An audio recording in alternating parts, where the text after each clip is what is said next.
எண்ணிக்கை 26ஆம் அதிகாரம். 2ஆம் கணக்கெடுப்பு. அந்த கொள்ளை நோய்க்கு பின்பு ஆண்டவர் மோசேயிடம் குரு ஆரோன் மகன் எலெயாசாரிடமும் இஸ்ரேல் மக்களின் கூட்டமைப்பு முழுவதிலும் 20 வயதும் அதற்கு மேலும் உள்ள பேருக்கு செல்லத்தக்க இஸ்ரேலின் ஆண் மக்கள் அனைவரையும் அவர்கள் மூதாதையர் வீடுகள் வாரியாக கணக்கெடுங்கள் என்றார். மோசேயும் குரு எலெயாசாரும் எரிகோவுக்கு எதிரே யோர்தானை அடுத்த மோவாபு சமவெளியில் அவர்களிடம் ஆண்டவர் மோசேக்கு கட்டளையிட்டபடியே 20 வயதும் அதற்கு மேலுள்ளவர்களை கணக்கெடுங்கள் என்று கூறினர். எகிப்து நாட்டிலிருந்து வெளியேறி வந்த இஸ்ரேலின் ஆண்மக்கள் பின்வருமாறு: ரூபன் இஸ்ரேலின் தலைமகன். ரூபன் புதல்வர் அனோக்கு வீட்டார் பல்லு வீட்டார் எட்ரோசன் வீட்டார் கர்மி வீட்டார். ரூபன் குடும்பங்கள் இவைகளே. இவற்றில் எண்ணப்பட்டோர் 43,730 பேர். பல்லு புதல்வர் எலியாபு புதல்வர் நெமுவேல், தாத்தான், அபிராம். கோராகின் கூட்டத்தார் ஆண்டவருடன் வாக்குவாதம் செய்தபோது மோசேக்கும் ஆரோனுக்கும் எதிராக போராடுமாறு மக்கள் கூட்டமைப்பு தேர்ந்தெடுத்த நாத்தானும் அபிராமும் இவர்களே. அப்போது நிலம் வாயை திறந்து கோராகுடன் சேர்ந்து அவர்களை விழுங்கியது. நெருப்பு 250 பேரை கவ்வியது. அக்கூட்டம் ஆண்டது. இவ்வாறு அவர்கள் ஓர் எச்சரிப்பாயினர். ஆனால் கோராகு புதல்வர் மடியவில்லை. தங்கள் குடும்பங்கள் வாரியாக சிமியோன் புதல்வர் நெமுவேல் வீட்டார் யாமின் வீட்டார் யாக்கின் வீட்டார் செராகின் வீட்டார் சாவுல் வீட்டார். சிமியோன் குடும்பங்கள் இவையே. இவர்கள் 22,200 பேர். தங்கள் குடும்பங்கள் வாரியாக காத்து புதல்வர் செப்போன் வீட்டார் அதி வீட்டார் சூனி வீட்டார் ஓசூனி வீட்டார் ஏரி வீட்டார் அரோது வீட்டார் அரேலி வீட்டார். அவர்கள் எண்ணிக்கைப்படி காத்து புதல்வர் குடும்பங்கள் இவையே. அவர்கள் 40,500 பேர். யூதாவின் புதல்வர் ஓனான் என்போர் ஓனான் ஆகியோர் கானான் நாட்டில் இறந்தனர். தங்கள் குடும்பங்கள் வாரியாக யூதாவின் புதல்வர் சேலா வீட்டார் பெரேட்சு வீட்டார் செராகு வீட்டார் பெரேட்சின் புதல்வர் எட்ரோன் வீட்டார் ஆமோல் வீட்டார். அவர்கள் எண்ணிக்கைப்படி யூதாவின் குடும்பங்கள் இவையே. அவர்கள் 76,500 பேர். தங்கள் குடும்பங்கள் வாரியாக இசாக்கார் புதல்வர் தோலா வீட்டார் பூவா வீட்டார் யாசுபு வீட்டார் சிம்ரோன் வீட்டார். அவர்கள் எண்ணிக்கைப்படி இசாக்கார் குடும்பங்கள் இவை. அவர்கள் 64,300 பேர். தங்கள் குடும்பங்கள் வாரியாக செபுலோன் புதல்வர் செரேது வீட்டார் ஏலோன் வீட்டார் யாகுலவேல் வீட்டார். அவர்கள் எண்ணிக்கைப்படி செபுலோன் குடும்பங்கள் இவையே. அவர்கள் 60,500 பேர். தங்கள் குடும்பங்கள் வாரியாக யோசேப்பு புதல்வர் மனாசேயும் எப்ராயிம் ஆவார். மனாசே புதல்வர் மாக்கீர் வீட்டார். மாக்கீர் கிலாயத்தின் தந்தை. கிளையாது வீட்டார். கிளையாது புதல்வர் இவர்களே. ஏசேர் வீட்டார் ஏலேக்கு வீட்டார் அசிரியேல் வீட்டார் செக்கேம் வீட்டார் செமிதா வீட்டார் ஏபேர் வீட்டார். ஏபேர் மகன் செலேபாகுத்துக்கும் புதல்வர்கள் இல்லை, ஆனால் புதல்வியர் இருந்தனர். செலேபுகாதின் புதல்வியர் பெயர்கள் மக்லா, நோகா, ஓக்லா, மில்கா, திர்சா. மனாசேயின் குடும்பங்கள் இவைகளே. அவைகள் தொகை 50,700. தங்கள் குடும்பங்கள் வாரியாக எப்ராயிம் புதல்வர் இவர்களே. சுத்தலேகு வீட்டார் பெக்கேர் வீட்டார் தகான் வீட்டார். கத்லேஹின் புதல்வர் ஏரான் வீட்டாருமே. அவர்கள் எண்ணிக்கைப்படி எப்ராயிம் புதல்வர் குடும்பங்கள் இவையே. அவர்கள் 30,500 பேர். ஆக மொத்தம் தங்கள் குடும்பங்கள் வாரியாக யோசேப்பும் புதல்வர் இவர்களே. தங்கள் குடும்பங்கள் வாரியாக பென்யமீன் புதல்வர் பேலா வீட்டார் அசுபேல் வீட்டார் அகிராம் வீட்டார் செபுபாம் வீட்டார் கூபாம் வீட்டார். பேலா புதல்வர் நாமான் என்போரே. அருது வீட்டார் நாமான் வீட்டார். தங்கள் குடும்பங்கள் வாரியாக பென்யமீன் புதல்வர் இவர்களே. அவர்கள் தொகை 40,600. தங்கள் குடும்பங்கள் வாரியாக தான் புதல்வர் இவர்களே. சூகாம் வீட்டார் தங்கள் குடும்பங்கள் வாரியாக இவைகளே. தான் குடும்பங்கள் அவர்கள் எண்ணிக்கைப்படி சூகாம் குடும்பத்தினர் 64,400 பேர். தங்கள் குடும்பங்கள் வாரியாக தான் புதல்வர் இவர்களே. சூகாம் வீட்டார் தங்கள் குடும்பங்கள் வாரியாக இவைகளே. தான் குடும்பங்கள் அவர்கள் எண்ணிக்கைப்படி சூகாம் குடும்பத்தினர் 64,400 பேர். தங்கள் குடும்பங்கள் வாரியாக ஆசியர் புதல்வர் இம்னா வீட்டார் இஸ்வி வீட்டார் பெரியா வீட்டார் பெரியா புதல்வர் எபேர் வீட்டார் மல்கியேல் வீட்டார். ஆசியர் புதல்வர் பெயர் செராகு. அவர்கள் எண்ணிக்கைப்படி ஆசியர் புதல்வர் குடும்பங்கள் இவையே 53,400 பேர்.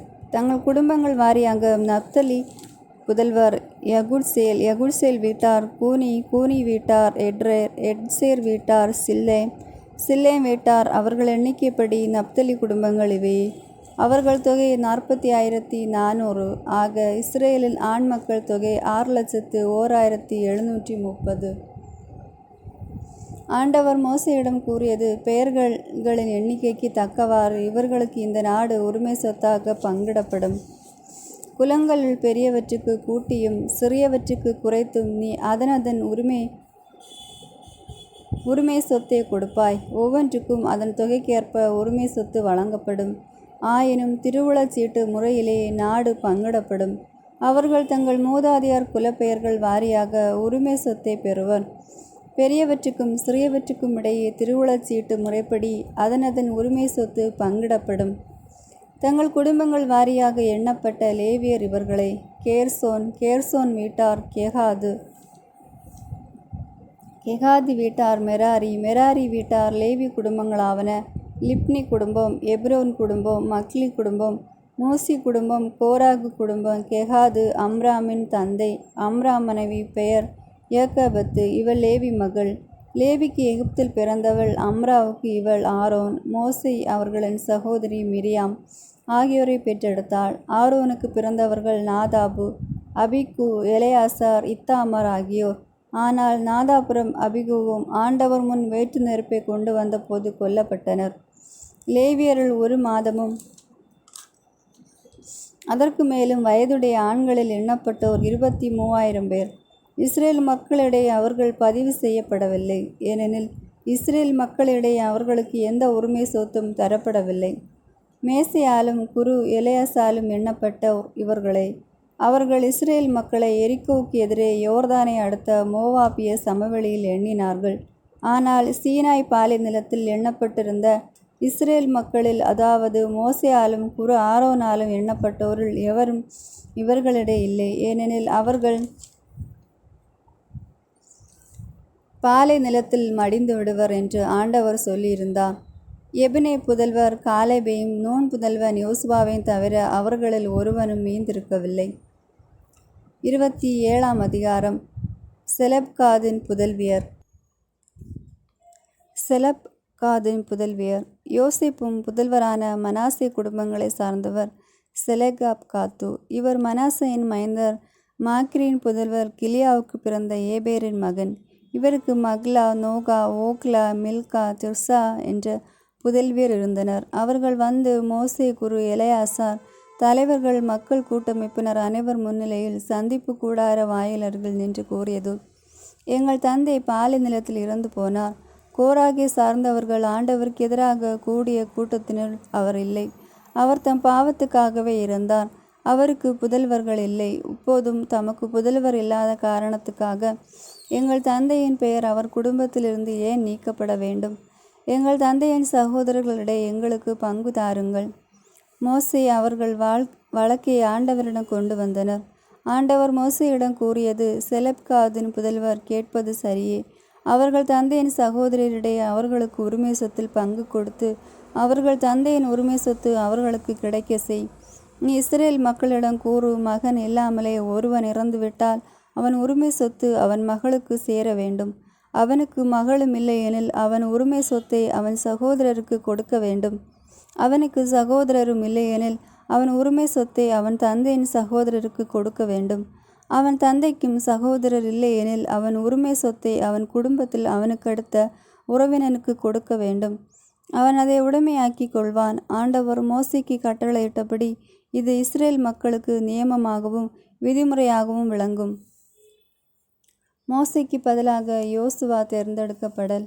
மேலும் ஆண்டவர் மோசேயிடம் கூறியது, இந்த அபரியம் மலை மேல் ஏறி சென்று நான் இஸ்ரேல் மக்களுக்கு கொடுத்துள்ள நாட்டை பார். நீ அதை பார்த்த பின் உன் சகோதரன் ஆரோன் சேர்த்து கொள்ளப்பட்டது போன்று நீயும் உன் மக்களுடன் சேர்த்து கொள்ளப்படுவாய்.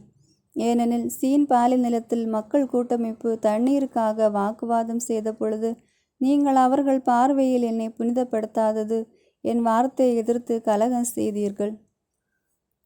இவையே சீன் பாலை நிலத்தில் காதேசில் உள்ள மெரிபாவின் நீர்நிலைகள்.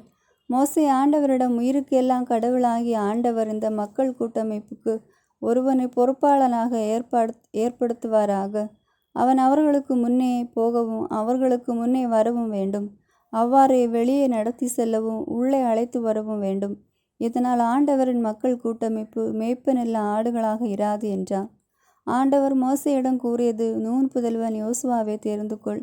அவன் ஆவியை தன்னுள் கொண்டவன். நீ அவன் மேல் உன் கையை வை. குரு எலெயாசாருக்கு மக்கள் கூட்டமைப்பில் உள்ள அனைவருக்கும் முன்பாக அவனை நிற்க செய். அவர்கள் பார்வையில் நீ அவனை பொறுப்பாளனாக ஏற்படுத்து. மக்கள் கூட்டமைப்பின் அனைத்து மக்களும் கீழ்ப்படியும்படி உன் அதிகாரத்தை அவனுடன் பகிர்ந்து கொள். அவன் குரு எலெயாசாருக்கு முன் நிற்க அவனுக்காக எலெயாசார் ஆண்டவர் முன்னிலையில் ஊரும் வழங்கும் தீர்ப்பை நாடுவான். அவனும் அவனுடன் இருக்கும் இஸ்ரேல் மக்கள் அனைவருமான மக்கள் கூட்டமைப்பு முழுவதும் எலெயாசாரின் வார்த்தையின்படியே வெளியே செல்லவும் உள்ளே வரவும் வேண்டும். ஆண்டவர் கட்டளையிட்டபடியே மோசே செய்தார். அவர் யோசுவாவை அழைத்து குரு எலெயாசார் மக்கள் அனைவர் முன்னிலையில் அவரை நிற்க செய்தார். ஆண்டவர் மோசேக்கு கட்டளையிட்டபடியே தம் கைகளை அவர் மேல் வைத்து அவரை பொறுப்பாளராக நியமித்தார். 28ஆம் அதிகாரம். படையல்களின் ஒழுங்குமுறை. ஆண்டவர் மோசேயிடம் கூறியது, நீ இஸ்ரேல் மக்களுக்கு கட்டளையிட்டு சொல். எனக்குரிய நேர்ச்சியை, நெருப்பு பலியான உணவை, எனக்கு உகந்த நறுமணத்தை குறிக்கப்பட்ட காலத்தில் எனக்கு படைப்பதில் நீங்கள் கருத்தாயிருக்க வேண்டும். நீ அவர்களிடம் சொல், நெருப்பு பலியாக நீங்கள் ஆண்டவருக்கு படைக்க வேண்டியது அன்றாட எரிபலியாக எந்நாளும் செலுத்த 1 வயதுடைய பழுதற்ற 2 ஆட்டுக்குட்டிகள். இவற்றில் ஒன்றை காலையிலும் மற்றதை மாலையிலும் பலியிட வேண்டும்.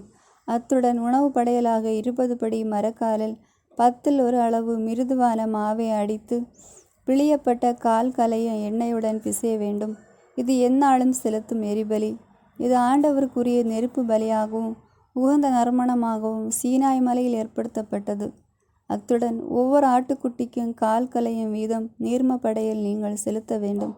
ஆண்டவருக்கு நீர்ம படையலாக திரு உறைவிடத்தில் மதுபானத்தை ஊற்ற வேண்டும். மற்ற ஆட்டுக்குட்டியை நீங்கள் மாலையில் பலியிட வேண்டும். காலையில் உள்ள உணவு படையல் போன்றும் அது நீர்ம படையல் போன்றும் அதை நெருப்பு பலியாகவும் ஆண்டவருக்கு உகந்த நறுமணமாகவும் நீங்கள் படைக்க வேண்டும். ஓய்வு நாளின் படையல். ஓய்வு நாளில் 1 வயதுடைய 2 ஆட்டுக்குட்டிகளையும் உணவு படையலாக எண்ணெயில் பிசைந்த 20 படி மரக்காலில் 10ல் 2 அளவு மிருதுவான மாவை அத்துடன் நீர்ம படையலையும் செலுத்த வேண்டும். எந்நாளும் செலுத்தும் எரிபலியும் நீர்ம படையலும் நீங்களாக. இது ஒவ்வொரு ஓய்வு நாளிலும் செலுத்தப்பட வேண்டிய எரிபலியாகும். மாத பிறப்பின் படையல். மாத தொடக்கத்தில் எரிபலியாக நீங்கள் ஆண்டவருக்கு செலுத்த வேண்டியவை இளங்காளைகள் 2, ஆட்டுக்கிடாய் 1, 1 வயதுடைய ஆட்டுக்குட்டிகள் 7. இவை பழுதற்றவையாக இருக்க வேண்டும். அவற்றுடன் உணவு படையலுக்காக காளை ஒவ்வொன்றுக்கும் எண்ணெயில் பிசைந்து 20 படி மரக்காலில் 10ல் 3 அளவு மெல்லிய மாவு. உணவு படையலுக்காக ஆட்டுக்கிடாய் ஒன்றுக்கு எண்ணெயில் பிசைந்த 10ல் 2 பங்கு மெல்லிய மாவு. உணவு படையலுக்காக ஆட்டுக்குட்டி ஒவ்வொன்றுக்கும் எண்ணெயில் பிசைந்த 10ல் 1 பங்கு மெல்லிய மாவு. இவை எரிபலிக்காகவும் ஆண்டவருக்கு உகந்த நறுமணமான நெருப்பு பலிக்காகவும் இருக்க வேண்டியவை. அவற்றின் நீர்ம படையல்களுக்கான திராட்சை ரசம் காளை ஒன்றுக்கு அரை கலயம், ஆட்டுக்கிடாய் ஒன்றுக்கு 3ல் 1 கலயம், ஆட்டுக்குட்டி ஒன்றுக்கு கால் கலயம் என்ற அளவில் இருக்க வேண்டும். இது ஆண்டில் எல்லா மாதங்களிலும் ஒவ்வொரு மாதத்திற்கும் உரிய எரிபலி. எந்நாளும் செலுத்தப்படும் எரிபலியும் நீர்ம படையலும் நீங்களாக. பாவம் போக்கும் பலியாக ஆண்டவருக்கு 1 வெள்ளாட்டுக்கிடாய் செலுத்த வேண்டும். புளிப்பற்ற அப்ப திருநாளின் படையல்கள். முதல் மாதத்தின் 14ஆம் நாள் ஆண்டவரின் பாஸ்கா. இந்த மாதத்தின் 15ஆம் நாள் திருவிழா. 7 நாட்களும் புளிப்பற்ற அப்பமே உண்ண வேண்டும். முதல் நாளில் திருப்பேரவை கூட்டப்படும். கடின வேலை ஏதும் நீங்கள் செய்யக்கூடாது. ஆனால் நெருப்பு பலி ஒன்றை, எரிபலி ஒன்றை ஆண்டவருக்கு செலுத்த வேண்டும். இதற்கு வேண்டியவை இளங்காளைகள் 2, ஆட்டுக்கிடாய் 1, 1 வயதுடைய ஆட்டுக்குட்டிகள் 7, இவை பழுதற்றவையாயிருக்க வேண்டும். அத்துடன் உணவு படையலாக எண்ணெயில் பிசைந்த மிருதுவான மாவு, காளை ஒன்றுக்கு 6 படியும் வெள்ளாட்டுக்கிடாய் ஒன்றுக்கு 4 படி அளவு வீதம் நீங்கள் படைக்க வேண்டும். 7 ஆட்டுக்குட்டிகளில் ஒவ்வொன்றுக்கும் 2 படி அளவு வீதம் படைக்க வேண்டும். இத்துடன் உங்களுக்கு கரை நீக்கம் செய்ய பாவம் போக்கும் பலியாக செலுத்த வேண்டிய ஒரு வெள்ளாட்டுக்கிடாய், எந்நாளும் செலுத்தும் எரிபலியாக காலைதோறும் செலுத்தும் எரிபலி நீங்களாக இவற்றை நீங்கள் செலுத்த வேண்டும். நாள்தோறும் இதே முறையில் 7 நாட்களுக்கும் நெருப்பு பலியாகிய உணவை ஆண்டவருக்கு உகந்த நறுமணத்தை நீங்கள் படைக்க வேண்டும். இது எந்நாளும் செலுத்தும் எரிபலியும் நீர்ம படையிலும் நீங்களாக படைக்க வேண்டியது. 7ஆம் நாள் உங்களுக்கு திருப்பேரவை நாள். நீங்கள் கடினமான வேலை ஏதும் செய்யக்கூடாது. அறுவடை விழா படையல்கள். வாரங்களின் விழாவில் முதற் பலன்களின் நாளன்று புது தானியத்திலிருந்து நீங்கள் ஆண்டவருக்கு உணவு படையல் படைக்கும்போது உங்களுக்கு திருப்பேரவை இருக்கும். கடினமான வேலை ஏதும் நீங்கள் செய்யக்கூடாது. ஆண்டவருக்கு உகந்த நறுமணமாக எரிபலி ஒன்றை செலுத்துவீர்கள். இதற்கு வேண்டியவை இளங்காளைகள் 2, ஆட்டுக்கிடாய் 1, 1 வயதான ஆட்டுக்குட்டிகள் 7. அத்துடன் உணவு படையலாக எண்ணெயில் பிசைந்த மெல்லிய மாவு, காளை ஒன்றுக்கு 6 படியும் ஆட்டுக்கிடாய் ஒன்றுக்கு 4 படி அளவில் இருக்கும். 7 ஆட்டுக்குட்டிகளில் ஒவ்வொன்றுக்கும் 2 படி என்ற அளவில் இருக்கும். மேலும் உங்களுக்கு கரை நீக்கம் செய்ய வெள்ளாட்டுக்கிடாய் 1 தேவை. இவையும் இவற்றின் இனப்படையிலும் எந்நாளும் செலுத்தும் எரிபலியும் அதன் உணவு படையிலும் நீங்களாக நீங்கள் படைக்க வேண்டும். இவை பழுதற்றவையாயிருக்க வேண்டும். 29ஆம் அதிகாரம். புத்தாண்டு விழா படையல்கள். 7ஆம் மாதம் முதல் நாளன்று உங்களுக்கு திருப்பேரவை இருக்கும். நீங்கள் கடின வேலை ஏதும் செய்யக்கூடாது. உங்களுக்காக எக்காளங்கள் முழங்கும் நாள் அது. ஆண்டவருக்கு உகந்த நறுமணமான எரிபலியை நீங்கள் செலுத்த வேண்டும். அதற்கு வேண்டியவை இளங்காளை 1, ஆட்டுக்கிடாய் 1, 1 வயதுடைய ஆட்டுக்குட்டிகள் 7, இவை பழுதற்றவையாயிருக்க வேண்டும். அத்துடன் உணவு படையலாக எண்ணெயில் பிசைந்த மிருதுவான மாவு, காளைக்காக 6 படியும் ஆட்டுக்கிடாய்க்காக 4 படி அளவில் இருக்கும். 7 ஆட்டுக்குட்டிகள் ஒவ்வொன்றுக்கும் 2 படி அளவாக இருக்கும். மேலும் உங்களுக்கு கரை நீக்கம் செய்ய பாவம் போக்கும் பலிக்காக வெள்ளாட்டுக்கிடாய் 1 தேவை. இவை தவிர மாதந்தோறும் அளிக்கும் எரிபலி, அதற்குரிய உணவு படையில் எந்நாளும் செலுத்தும் எரிபலி, அதற்குரிய நீர்ம படையில் ஆகியவை அவர்கள் முறைமையின்படி ஆண்டவருக்கு உகந்த நறுமணமான நெருப்பு பலியாக அமையும். பாவம் போக்கும் நாளுக்கான படையல். இந்த 7ஆம் மாதம் 10ஆம் நாளில் உங்கள் திருப்பேரவை கூடும். அப்போது உங்களை நீங்களே வருத்தி கொள்ளுங்கள். நீங்கள் எந்த வேலையும் செய்யாதிருங்கள். ஆண்டவருக்கு உகந்த நறுமணமான எரிபலி ஒன்றை நீங்கள் அவருக்கு செலுத்துங்கள். அதற்கு தேவையானவை இளங்காளை 1, ஆட்டுக்கிடாய் 1, 1 வயதுடைய ஆட்டுக்குட்டிகள் 7, இவை பழுதற்றவையாயிருக்க வேண்டும். அத்துடன் உணவு படையலாக எண்ணெயில் பிசைந்த மெல்லிய மாவு, காளைக்காக 6 படியும் ஆட்டுக்கிடாய்க்காக 4 படி அளவில் இருக்கும். 7 ஆட்டுக்குட்டிகளில் ஒவ்வொன்றுக்கும் 2 படி என்ற அளவில் இருக்கும். மேலும் கரை நீக்கத்திற்கான பாவம் போக்கும் பலி, எந்நாளும் செலுத்தும் எரிபலி, அதற்குரிய உணவு படையல், அதற்குரிய நீர்ம படையல் ஆகியவை தவிர பாவம் போக்கும் பலியாக ஒரு வெள்ளாட்டுக்கிடாய் செலுத்துவாய். கூடார திருநாள் படையல்கள். 7ஆம் மாதம் 15ஆம் நாளில் உங்கள் திருப்பேரவை கூடும். நீங்கள் கடின வேலை ஏதும் செய்யக்கூடாது. 7 நாட்கள் நீங்கள் ஆண்டவருக்கு விழா எடுக்க வேண்டும். ஆண்டவருக்கு உகந்த நறுமணமான எரிபலியாகவும் நெருப்பு பலியாகவும் நீங்கள் செலுத்த வேண்டியவை இளங்காளைகள் 13, ஆட்டுக்கிடாய்கள் 2, 1 வயதுடைய ஆட்டுக்குட்டிகள் 14, இவை பழுதற்றவையாயிருக்க வேண்டும். அத்துடன் உணவு படையலான எண்ணெயில் பிசைந்த மிருதுவான மாவு, 13 காளைகளில் ஒவ்வொன்றுக்கும் 6 படி, 2 ஆட்டுக்கிடாய்களில் ஒவ்வொன்றுக்கும் 4 படி பங்கு, 14 ஆட்டுக்குட்டிகளில் ஒவ்வொன்றுக்கும் 2 படி அளவில் இருக்கும். மேலும் எந்நாளும் செலுத்தும் எரிபலி, அதற்குரிய உணவு படையல், அதற்குரிய நீர்ம படையல் ஆகியவை தவிர பாவம் போக்கும் பலியாகவும் ஒரு வெள்ளாட்டு கிடாய் செலுத்துவாய். 2ஆம் நாள் இளங்காளைகள் 12, ஆட்டுக்கிடாய்கள் 2, ஒரு வயதுடைய ஆட்டுக்குட்டிகள் 14, இவை பழுதற்றவையாய் இருக்க வேண்டும். அவற்றுடன் முறைப்படி காளைகள், ஆட்டுக்கிடாய்கள், ஆட்டுக்குட்டிகள் ஆகியவற்றின் எண்ணிக்கைக்கு ஏற்ப அவற்றுக்குரிய உணவு படையல், நீர்ம படையல்கள், மேலும் எந்நாளும் செலுத்தும் எரிபலி, அதற்குரிய உணவு படையல், அவற்றுக்குரிய நீர்ம படையல் ஆகியவை தவிர பாவம் போக்கும் பலியாகவும் ஒரு வெள்ளாட்டு கிடாய். 3ஆம் நாள் காளைகள் 11, ஆட்டுக்கிடாய்கள் 2, ஒரு வயதுடையனவும் பழுதற்றவனுமான ஆட்டுக்குட்டிகள் 14, இவை பழுதற்றவையாய் இருக்க வேண்டும். அவற்றுடன் முறைமைப்படி காளைகள், ஆட்டுக்கிடாய்கள், ஆட்டுக்குட்டிகள் ஆகியவற்றின் எண்ணிக்கைக்கு ஏற்ப அவற்றுக்குரிய படையல், நீர்ம படையல்கள், மேலும் எந்நாளும் செலுத்தும் எரிபலி, அதற்குரிய உணவு படையல், நீர்ம படையல் ஆகியவை தவிர பாவம் போக்கும் பலியாகவும் ஒரு வெள்ளாட்டு கிடாய்.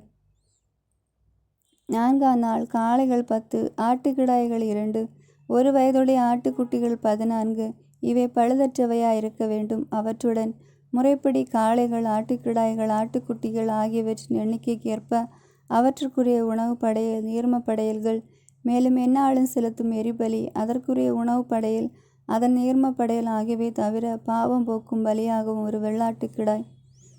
5ஆம் நாள் காளைகள் 9, ஆட்டுக்கிடாய்கள் 2, ஒரு வயதுடைய ஆட்டுக்குட்டிகள் 14, இவை பழுதற்றவையாய் இருக்க வேண்டும். அவற்றுடன் முறைமைப்படி காளைகள், ஆட்டுக்கிடாய்கள், ஆட்டுக்குட்டிகள் ஆகியவற்றின் எண்ணிக்கைக்கு ஏற்ப அவற்றுக்குரிய நீர்ம படையல்கள், மேலும் எந்நாளும் செலுத்தும் எரிபலி, அதற்குரிய உணவு படையல், நீர்ம படையல் ஆகியவை தவிர பாவம் போக்கும் பலியாகவும் ஒரு வெள்ளாட்டு கிடாய். 6ஆம் நாள் காளைகள் 8, ஆட்டுக்கிடாய்கள் 2, ஒரு வயதுடைய ஆட்டுக்குட்டிகள் 14, இவை பழுதற்றவையாய் இருக்க வேண்டும். அவற்றுடன் முறைமைப்படி காளைகள், ஆட்டுக்கிடாய்கள், ஆட்டுக்குட்டிகள் ஆகியவற்றின் எண்ணிக்கைக்கு ஏற்ப அவற்றுக்குரிய உணவு படையல், நீர்ம படையல்கள், மேலும் எந்நாளும் செலுத்தும் எரிபலி, அதற்குரிய அதன் உணவு படையல், நீர்ம படையல் ஆகியவை தவிர பாவம் போக்கும் பலியாகவும் ஒரு வெள்ளாட்டு கிடாய். 7ஆம் நாள் காளைகள் 7, ஆட்டுக்கிடாய்கள் 2, ஒரு வயதுடைய ஆட்டுக்குட்டிகள் 14, இவை பழுதற்றவையாய் இருக்க வேண்டும். அவற்றுடன் முறைமைப்படி காளைகள், ஆட்டுக்கிடாய்கள், ஆட்டுக்குட்டிகள் ஆகியவற்றின் எண்ணிக்கைக்கு ஏற்ப அவற்றுக்குரிய உணவு படையல், நீர்ம படையல்கள், மேலும் எந்நாளும் செலுத்தும் எரிபலி, அதற்குரிய உணவு படையல், நீர்ம படையல் ஆகியவை தவிர பாவம் போக்கும் பலியாகவும் ஒரு வெள்ளாட்டு கிடாய். 8ஆம் நாளன்று சிறப்பு கூட்டம் நடைபெறும். நீங்கள் கடின வேலை ஏதும் செய்யக்கூடாது. ஆண்டவருக்கு உகந்த நறுமணமான எரிபலியாகவும் நெருப்பு பலியாகவும் நீங்கள் செலுத்த வேண்டுபவை காளை 1, ஆட்டுக்கிடாய் 1, ஒரு வயதுடைய ஆட்டுக்குட்டிகள் 7, இவை பழுதற்றவையாய் இருக்க வேண்டும். அவற்றுடன் முறைமைப்படி காளை, ஆட்டுக்குட்டிகள் ஆகியவற்றின் எண்ணிக்கைக்கு ஏற்ப உணவு படையல், அவற்றுக்குரிய நீர்ம படையல்கள், மேலும் எந்நாளும் செலுத்தும் எரிபலி, அதற்குரிய உணவு படையல், நீர்ம படையல் ஆகியவை தவிர பாவம் போக்கும் பலியாகவும் ஒரு வெள்ளாட்டு கிடாய். நியமிக்கப்பட்ட திருநாட்களில் நீங்கள் ஆண்டவருக்கு படைக்க வேண்டியவை இவையே. உங்கள் பொருத்தனைகள், தன்னார்வ படையல்கள், எரிபலிகள், உணவு படையல்கள், நீர்ம படையல்கள், நல்லுறவு பலிகள் ஆகியவை நீங்கள் செய்ய வேண்டியவை இவையே. ஆண்டவர் மோசேக்கு கட்டளையிட்ட அனைத்தையும் மோசே இஸ்ரேல் மக்களுக்கு சொன்னார். 30ஆம் அதிகாரம். பொருத்தனை பற்றிய விதிமுறைகள். மோசே இஸ்ரேல் மக்களின் குலத்தலைவர்களிடம் கூறியது: கடவுள் கட்டளையிட்ட இருப்பது இதுவே: ஆண்டவருக்கு பொருத்தனை ஒன்றை ஒருவன் செய்து கொண்டால் அல்லது ஆணையிட்டு கூறிய உறுதிமொழிக்கு தன்னை உட்படுத்தி கொண்டால் அவன் தன் வார்த்தையை மீறக்கூடாது. தான் உரைத்தபடியெல்லாம் அவன் செய்ய வேண்டும். ஒரு பெண் இளமையில் தன் தந்தையின் வீட்டில் இருக்கும்போது ஆண்டவருக்கு பொருத்தனை ஒன்றை செய்து உறுதிமொழிக்கு தான் கட்டுப்பட்டிருக்க, அவள் தந்தை அவள் செய்து கொண்ட பொருத்தனையும் அவள் எடுத்துக்கொண்ட உறுதிமொழியையும் கேட்டும் எதையும் அவளிடம் சொல்லவில்லை எனில் அவள் செய்து கொண்ட பொருத்தனைகள் அனைத்தும் நிலைக்கும். அவள் எடுத்துக்கொண்ட ஒவ்வொரு உறுதிமொழியும் நிலைக்கும். ஆனால் அவள் தந்தை அதை கேட்ட நாளில் அவளுக்கு ஒப்புதல் தராமல் இருந்தால் அவள் செய்து கொண்ட பொருத்தனையோ அவள் எடுத்துக்கொண்ட உறுதிமொழியோ எதுவும் நிலைக்காது. ஆண்டவரும் அவளை மன்னிப்பார். ஏனெனில் அவள் தந்தை அதற்கு ஒப்புதல் தரவில்லை. ஆனால் அவள் பொருத்தனை செய்திருக்கையில் அல்லது கருத்தின்றி கூறிய சொற்களால் கட்டுண்டிருக்கையில் ஒருவனுக்கு மணமுடிக்கப்பட்டிருக்க, தன் கணவன் அதை கேட்டு அவன் அதை கேட்ட நாளில் அவளிடம் ஒன்றும் சொல்லாதிருந்தால் அவள் செய்து கொண்ட பொருத்தனைகள் நிலைக்கும், அவள் எடுத்துக்கொண்ட உறுதிமொழிகளும் நிலைக்கும். ஆனால் அவள் கணவன் அதை அறிய வரும் நாளில் ஒப்புதல் தராமல் இருந்தால் அவள் செய்து கொண்ட பொருத்தனைகளையும் தன்னை கட்டுக்குள்ளாக்கியிருக்கும் அளவில் கருத்தின் கூறிய சொற்களை அவன் ஒன்றுமில்லாமல் ஆக்குகிறான். ஆண்டவரும் அவளை மன்னிப்பான். ஒரு விதவை அல்லது மனமுறிவு செய்யப்பட்டவள் செய்து கொண்ட பொருத்தனைக்கும் அவள் தன்னை கட்டுக்குள்ளாக்கும் அளவில் கூறிய எதற்கும் அவளை பொறுப்பாவாள். மேலும் அவள் கணவன் வீட்டில் பொருத்தனை செய்திருக்க அல்லது தன்னை கட்டுக்குள்ளாக்கும் அளவில் உறுதிமொழி எடுத்து கொண்டிருக்க அவள் கணவன் அதை கேட்டும் அவளிடம் ஒன்றும் சொல்லாமலும் அதற்கு மறுப்பு தெரிவிக்காமல் இருந்திருந்தால் அவள் செய்து கொண்ட பொருத்தனைகள் அனைத்தும் நிலைக்கும். அவள் தன்னை கட்டுக்குள்ளாக்கும் அளவில் கூறியது ஒவ்வொன்றுக்கும் நிலைக்கும். ஆனால் அவள் கணவன் அவற்றை கேட்ட நாளில் அவற்றை ஒன்றுமில்லாமல் வெறுமையாக்கி விட்டால் அவள் செய்து கொண்ட பொருத்தனைகளையோ அவளை கட்டுப்படுத்தும் அளவில் அவள் கூறிய வார்த்தைகளையோ எவையும் நிலைக்கா. அவள் கணவன் அவற்றை ஒன்றுமில்லாமல் ஆக்கிவிட்டான். ஆண்டவரும் அவளை மன்னிப்பார். தன்னை வருத்தி கொள்ளுமாறு அவள் செய்து கொண்ட எந்த பொருத்தனையும் தன்னை கட்டுப்படுத்தும் அளவில் அவள் எடுத்துக்கொண்ட எந்த உறுதிமொழியையும் அவள் கணவன் நிலைப்படுத்தலாம் அல்லது ஒன்றுமில்லாமல் ஆக்கலாம். ஆயினும் அவள் கணவன் ஒரு நாளும் அவளிடம் ஒன்றும் சொல்லாதிருந்தால் அவள் செய்து கொண்ட எல்லா பொருத்தனைகளையும் அல்லது அவளை கட்டுக்குள்ளாக்கும் அவளின் உறுதிமொழிகள் அனைத்தையும் அவன் நிலைப்படுத்துகிறான். அவன் அவற்றை கேட்டு அவளிடம் ஒன்றும் சொல்லாதபடியால் அவன் அவற்றை நிலைப்படுத்தி விட்டான். ஆனால் அவற்றை பற்றி கேட்ட பின் அவன் அவற்றை ஒன்றுமில்லாமல் வெறுமையாக்கிவிட்டால் அவளின் குற்றத்திற்கு அவனே பொறுப்பு. ஒரு கணவனுக்கும் அவன் மனைவிக்கும் இடையிலும் ஒரு தந்தைக்கும் அவள் வீட்டில் இளமையாயிருக்கும் ஒரு மகளிடம் இடையில் இருக்குமாறு ஆண்டவர் மோசேக்கு கட்டளையிட்ட விதிமுறைகள் இவையே. ஆமென். God bless you.